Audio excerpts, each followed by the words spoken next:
et qu'il n'y avait rien à expier pour eux. La Torah et leurs bonnes actions les ont expiés. Parce que la Shekhinah est avec eux en exil, quiconque ne se soucie pas des voies du Saint, béni soit-il, fait plier la Shekhinah jusqu'à la poussière, comme il est écrit, il la rabaisse jusqu'au sol. Yeshaïa 26 2.5. 252. Rabbi Yitzhak dit que celui qui s'adonne à la Torah et aux bonnes actions fait que la congrégation d'Israël, le Shekhinah, relève la tête en exil. Heureuse est la part de ceux qui se consacrent à la Torah jour et nuit. 253. Venez et voyez, le Saint, béni soit-il, transforme les choses dans le monde afin de relever la tête des justes. Pour permettre à Yosef de relever sa tête parce qu'il était juste devant lui, il a fait en sorte que le maître soit en colère contre ses serviteurs, comme il est écrit. Le majordome du roi d'Égypte et son boulanger ont offensé leur seigneur le roi d'Égypte. Bereshit 40. Tout cela est arrivé pour relever la tête de Joseph le juste. Venez et regardez, il a été humilié par ses frères à travers un rêve. Il a obtenu la grandeur sur ses frères et a été élevé au-dessus du monde entier par un rêve, à savoir par le rêve de Pharaon. 254. Ils firent un rêve, tous les deux, chacun la même nuit, chacun selon l'interprétation de son rêve. Bereshit 40. 5. Voici, nous avons appris que tous les rêves suivent leur interprétation. À ce sujet, il demande, lorsqu'Yosef a interprété leur rêve, pourquoi a-t-il donné à l'un une bonne interprétation et à l'autre une mauvaise? Pourquoi ne leur a-t-il pas donné une bonne interprétation à tous les deux? Il répond, les deux rêves concernaient Yosef, et parce qu'il connaissait la racine de chaque chose, il a interprété le rêve en conséquence, et leur a donné un sens, afin de ramener chaque chose à sa place et à sa racine. 255. Il est écrit, et Yosef leur dit, les interprétations n'appartiennent-elles pas à Elohim? Dites-les-moi, je vous prie. Bereshit 42.8.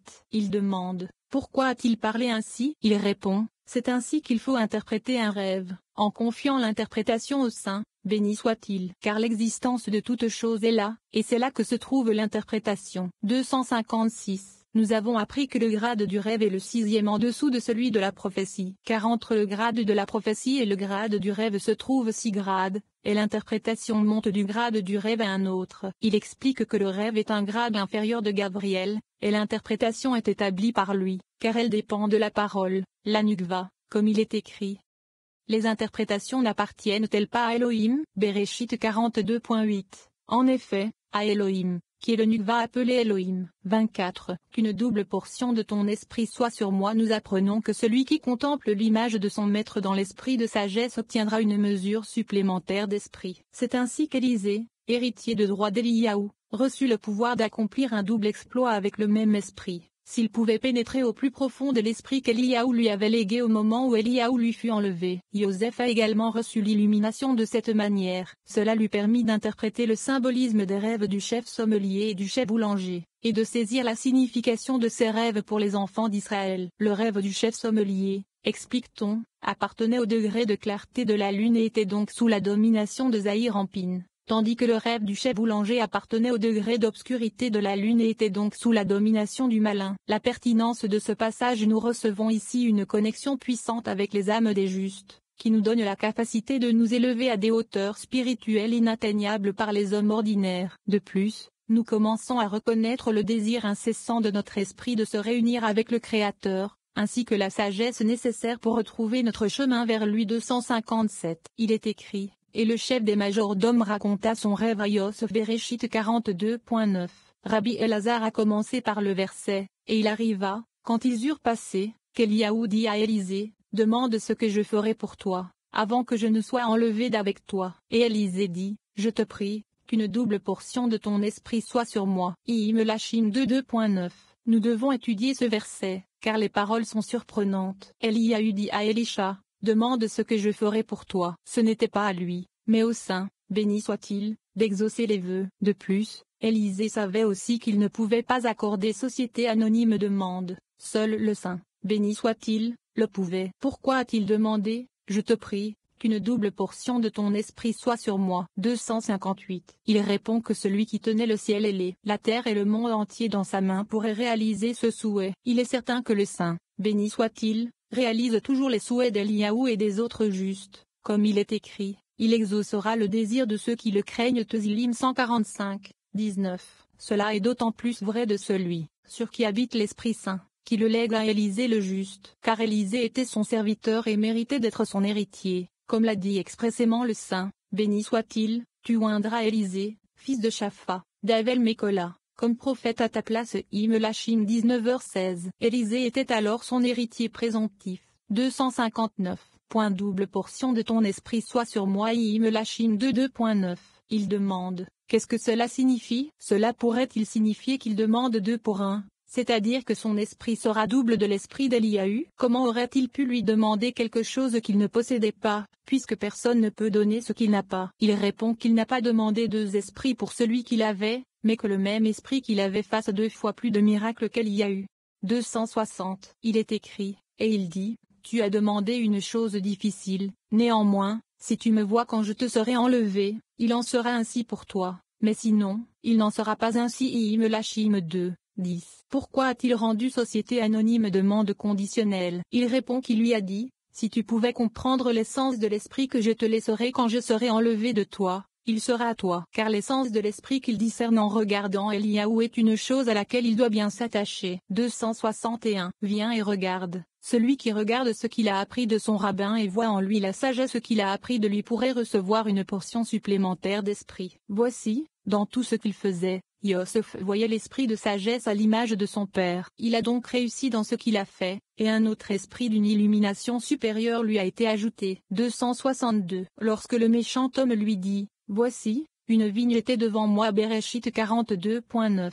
Joseph trembla car il ne savait pas ce que cela signifiait. Mais lorsqu'il ajouta, et sur la vigne il y avait 3 vries. Bereshit 42.10. Son esprit s'éleva et reçut une illumination supplémentaire. Il a regardé l'image de son père et son esprit a brillé parce qu'il a compris sa signification. 263. Il est écrit, et sur la vigne il y avait 3 vries. Bereshit 42.10. Joseph dit, c'est assurément une bonne nouvelle, car la vigne indiquait la congrégation d'Israël, la Nukva. Joseph a été informé que son temps est venu pour régler, et sur la vigne il y avait 3 vries qui font allusion aux 3 grades supérieurs qui sont sortis de la vigne, les prêtres, les Lévites, et Israël, Zed, Gvura, et Tiferet de Zahir-Ampin, qui brille dans la Nukva quand elle est entière. 264. Et c'était comme si elle bourgeonnait, et que ses fleurs poussaient. Bereshit 42.10. C'est à cause d'eux que la congrégation d'Israël monte à Zahir-Ampin et est bénie par le roi suprême, Zahir-Ampin, et ses grappes ont produit des raisins mûrs, fait référence aux hommes justes dans le monde, qui sont comparés à des raisins mûrs. Une autre explication du verset, et ses grappes ont produit des raisins mûrs, et qu'il fait référence au vin conservé dans ces raisins depuis les 6 jours de la création. 265. Jusqu'à présent, Joseph a été informé par ce rêve du chef des majordomes. Le reste du rêve du chef majordome est le sien. Certains rêves sont pour le rêveur aussi bien que pour d'autres, c'est-à-dire qu'une partie d'entre eux révèle des événements futurs pour le rêveur, et une autre partie des événements futurs pour d'autres.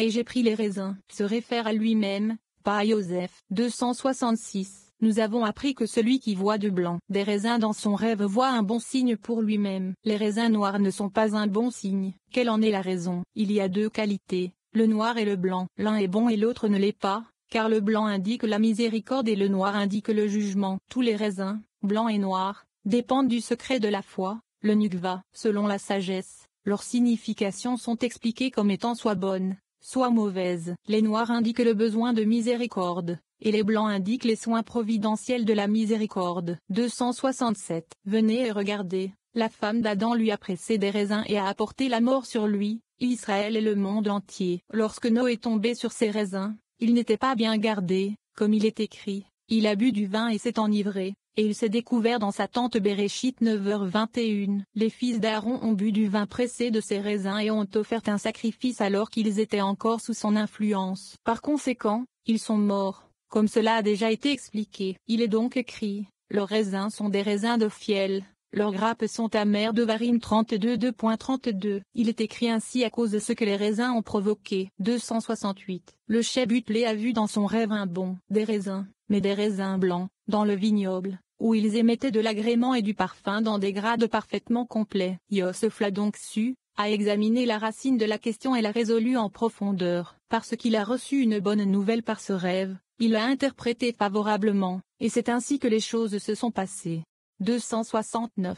Viens et regarde, il est écrit, lorsque le chef des boulangers vit que l'interprétation était bonne, il dit à Yosef, moi aussi, dans mon rêve, voici, j'avais 3 corbeilles de pain blanc sur la tête. Béréchit 42.16. Maudits soient les méchants, dont chaque action est pour le mal, dont chaque parole est prononcée pour le mal et pour causer le mal. 270. Il commença son discours par le mot af, aussi, colère, dans la phrase, moi aussi, dans mon rêve. Aussitôt, Yosef fut saisi d'effroi, car il savait que toutes ses paroles étaient mal intentionnées et qu'il était porteur de mauvaises nouvelles. Par le verset, voici, j'avais 3 paniers de pain blanc sur la tête, Yosef savait qu'il était informé de la destruction du temple et de l'exil d'Israël de la terre sainte. 271. Venez et regardez. Et dans la partie supérieure, il y avait dans le panier toutes sortes de mets cuits par Pharaon, et les oiseaux les mangeaient dans le panier sur ma tête. Béréchit 42.17. Cela fait référence aux autres nations qui se rassembleront autour d'Israël pour les tuer, détruire leurs maisons et les disperser aux 4 vents du monde. Joseph a vu tout cela et savait que ce rêve faisait allusion à Israël, qui serait coupable devant le roi. Il interpréta alors son rêve dans un sens mauvais, qui s'accomplit. 272. Venez et regardez. Il y avait 2 grades qu'ils avaient vus. Le Chébut Lévi, le grade supérieur, Zahir Ampin, s'élevait pour régner, et la lune, le Nukva, brillait. Le Shebaker a vu les ténèbres et le serpent maléfique régnant sur le Nukva. Joseph a donc examiné le rêve et lui a donné une mauvaise interprétation. Ainsi, tout dépend de l'interprétation. Tous deux ont vu les 2 grades régnant sur la Nukva, Zahir Ampin, ou le méchant serpent. Soit l'un règne, Zer Ampin, soit le mauvais, le serpent. Le fait. 25. Crée en moi un cœur pur, Elohim. Rabbi Yehuda commence une discussion sur l'esprit inébranlable de Makshia, que le roi David a invoqué pour se préserver de l'esprit de confusion, dont la tâche est d'égarer les gens. Rabbi Ozi et Rabbi Elazar discutent ensuite en détail du crime d'achat contre Navo, ainsi que du verset l'esprit de mensonge dans la bouche des prophètes. Cet esprit n'était pas celui de Navo, comme on l'a présumé, mais plutôt l'esprit de mensonge qui monte et descend continuellement pour détourner les gens du véritable but de la vie. Le roi David, parce qu'il connaissait parfaitement les récompenses des justes, faisait souvent des supplications afin d'être préservé de la souillure des puissants accusateurs de ce monde. La pertinence de ce passage, bien pire que de mentir aux autres, est l'acte de se mentir à soi-même. Il est dans notre nature de croire à nos propres histoires fausses et de tenter ensuite de promouvoir ces distorsions dans le monde. L'auto-tromperie est la plus grande de toutes les tromperies, car nos intentions peuvent très bien être bonnes. Lorsque la lumière du soleil brille à travers la vitre d'une fenêtre, la poussière qui flotte dans l'air est soudainement révélée. La lumière spirituelle a le même effet sur nos qualités négatives, qui restent si souvent cachées. Le fait de parcourir intentionnellement ces passages élimine les faux fuyants, de sorte que le véritable but de notre existence, identifier et éliminer les aspects négatifs de notre caractère, brille de tous ses feux dans notre vie. C'est un effet équivalent aux supplications de David, qui appelle la lumière à nous protéger des dangers toujours présents de l'auto-illusion, et qui nous permet de croître en droiture et en sagesse. 273. Le rabbin Yehuda a ouvert la discussion avec le verset, crée en moi un cœur pur, Elohim, et renouvelle en moi un esprit inébranlable. Tezillim 51 2.12. Ce verset a déjà été expliqué, mais le cœur pur a la même signification que dans les versets suivants. Donne donc à ton serviteur un cœur compréhensif. Melachim 3 2.9. Et mais celui qui a le cœur joyeux a un festin continuel. Michelet 15h15. Pour cette raison, son cœur est assurément pur. 274.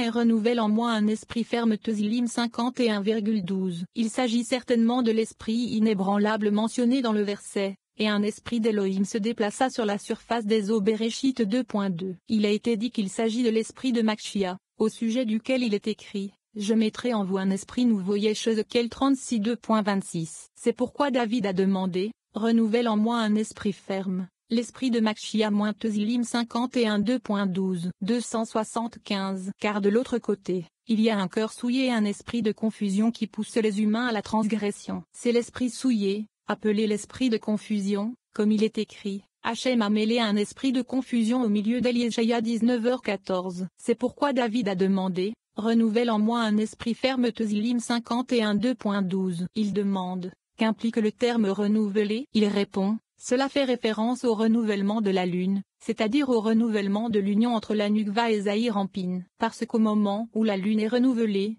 il est prouvé que David, le roi d'Israël, symbole de la Nukva, est considéré comme vivant et en bonne santé, ayant atteint la moshine de la lumière de Sheia. Par conséquent, il a demandé à être renouvelé, ce qui implique le renouvellement de l'union avec Zahir Ampin. 276. Alors qu'ils marchaient ensemble, Rabbi Yossi interrogea Rabbi Elazar sur le verset.